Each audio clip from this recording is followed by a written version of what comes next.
Good day buddies.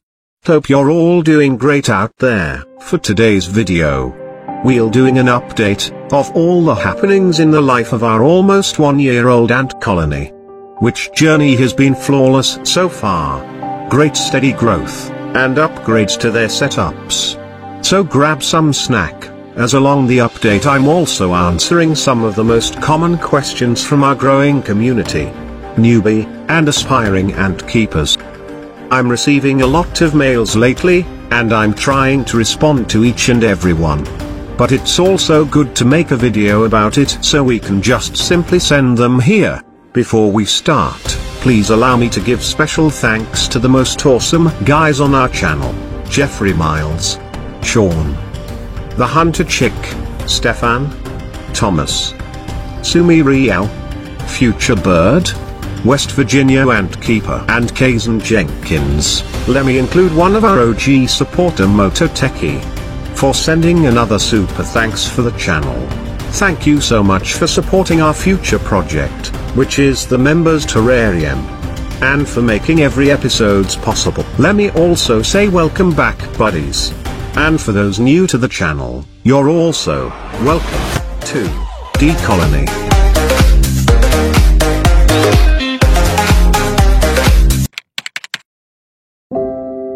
Our journey with the colony started after we caught this gorgeous black queen in the month of May last year. Catching your own queen ants during nuptial flights season is the best and the most fulfilling way of keeping ants.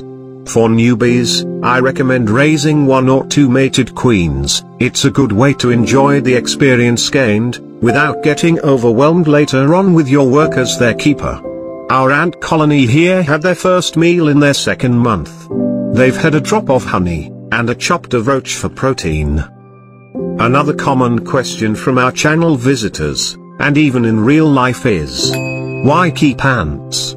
Why not dog, or cats? To be fair, I got dogs, and cats as well as tarantulas, and reptiles in the past, but ant keeping just hits different. It's a low-key village management and ants as the growing community. There's a hunting part as well, where you try to catch queen ants like Pokemons from various locations, and there's a lot of different species to choose from, depending on where you live. You might caught some badass, or shy ones. Countless types of behaviors, and way of living. Different skills. Ants are fascinating creatures indeed. And for me who grew up making dioramas as a kid, a colony of ants is the missing piece. I've been looking for my dioramas way back then. Keeping ants as pets is like raising a whole community, working on it day by day, which no other hobby can offer. Observing them is like doing scientific study, as sometimes we need to do some experiments in order to find out something that's not available even online. Anyway, here on our colony's 3rd month, we got a young worker which is still pale in color, being cared by her older siblings.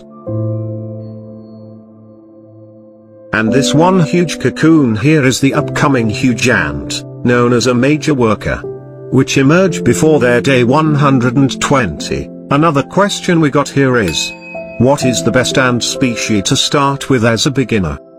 Whatever common or abundant in your place is a great choice to start with, since you can get them easier means you can make trials and errors the right way quicker. But if you want the best one overall, I'll recommend pavement ants or Tetramorium species. Like those Tetramorium lanuginosum, or Bicoronatum. They're tough, and forgiving even if you messed something up as a beginner. Most invasive are easy to care too, but most are just hard to contain as they grow so fast. Some says Camponotis or carpenter ants, like the ants in our video. Sure, they're somehow easy, but not as easy as pavement ants. If we got 3 tiers of difficulty, easy, medium, and hard, I would say carpenter ants are in between 1 and 2 in terms of care. What's good about them for beginners somehow is their slow-growing species, so beginners will have more time to cope up, take note, and learn from them. Anyway, On this colony, we've given their first DIY ant farm on day 128 using this improvised T-joint to connect their test tube and little feeding area. The nest entrance is still blocked at this time, as this nest is still too big for the colony. But we gave them the ant farm as we want them to have a bigger outworld, and to also let them establish a place or a corner for their waste. If we give the nest to them this time, they'll move in it easy for sure. But big chance they'll dump waste inside. As spacious as it is, the ants will try to make use of it or the free area as a dump site. Here comes the next question.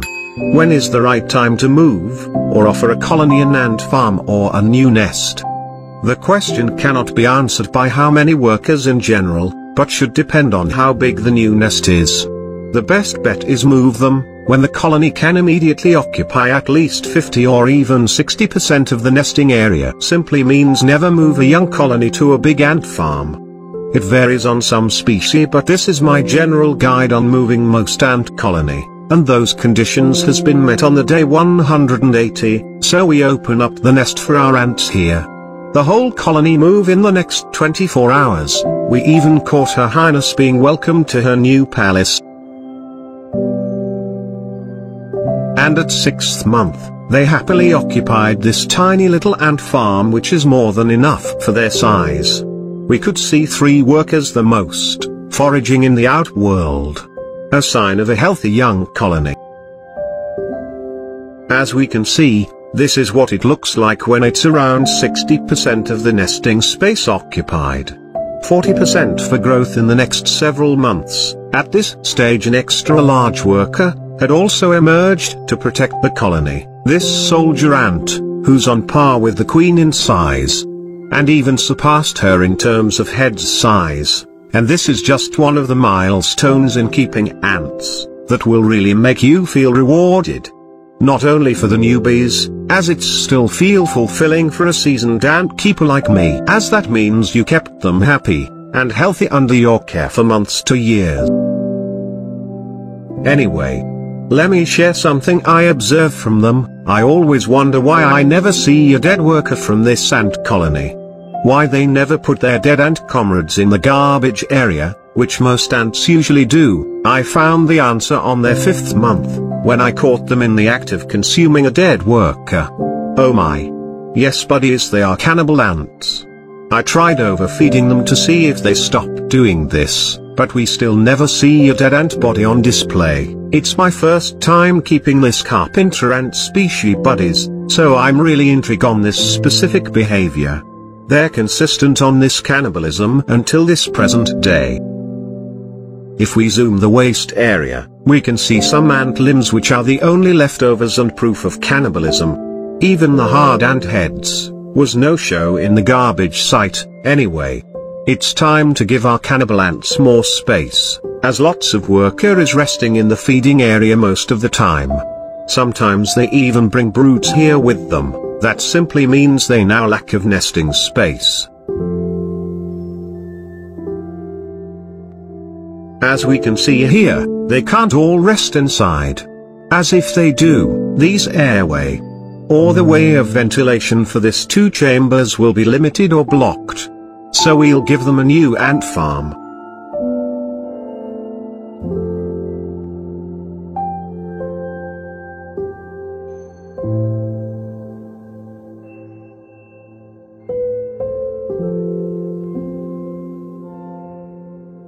But for now let's put the cover back. From this side we can see the moist or dark colored is 40% of the area, but from the inside it's only around 25 to 30% since the hydrated part is limited in one side. Anyway, let's do a spot cleaning, and we'll use this vacuum and this improvised tubing to precisely focus the suction on the waste and not on the ants. But since a lot of them is outside, we unintentionally vacuum up one curious worker, but that's fine since we can return her back quickly, but hope she can't tell the story of her recent terrifying experience to the others. Attaching a tubing into it is really useful, especially on the neighboring colony. the ants we recently moved here, as their garbage area is located really deep. We only need to vacuum 80% of the waste, at least once a week. Back to the colony we're updating. We're feeding them every 3 days now, with this size of a roach. And maybe 2 drops of honey, or 6 drops of sugar water. Always remember, buddies, it's better for an ant colony to be a little underfed than get overfeed. Overfeeding can give you a lot of health issues caused by molds, or mites break out, while ants in the wild is used to deal with lack of food most of the time, so it's better to stay that side if you can. As hungry ants are healthy ants. Anyway, here's the ant farm we're adding to their setup today. It's the same build with their current one. In case you missed the vid where we made them, and interested, they'll be available on the description. We have here is the one we made with dirt chambers. We just hydrated it until the moisture becomes visible, like on this side. Since our additional feeding area is an open top, we applied escape prevention under the lid yesterday and now ready, we used this Fleon Biformica.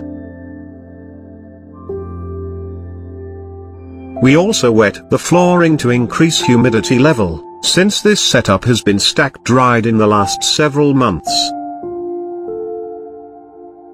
We just connect them together via tubing, and boom, bigger area for our lovely colony to nest and explore. One of my favorite part of keeping ants for sure, as I love making home or setups for them myself.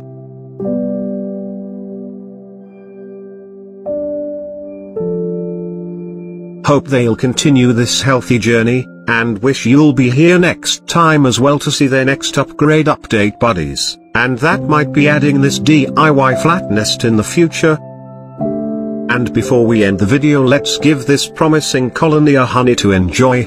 And hope you enjoyed their update as well. If you've got an idea for this colony's name, feel free to drop it on the comments, buddies, and we might be calling them that on the next update. And let me also greet one of our supportive buddy, Tank Dread. Say hi if you ever spot him in the comments.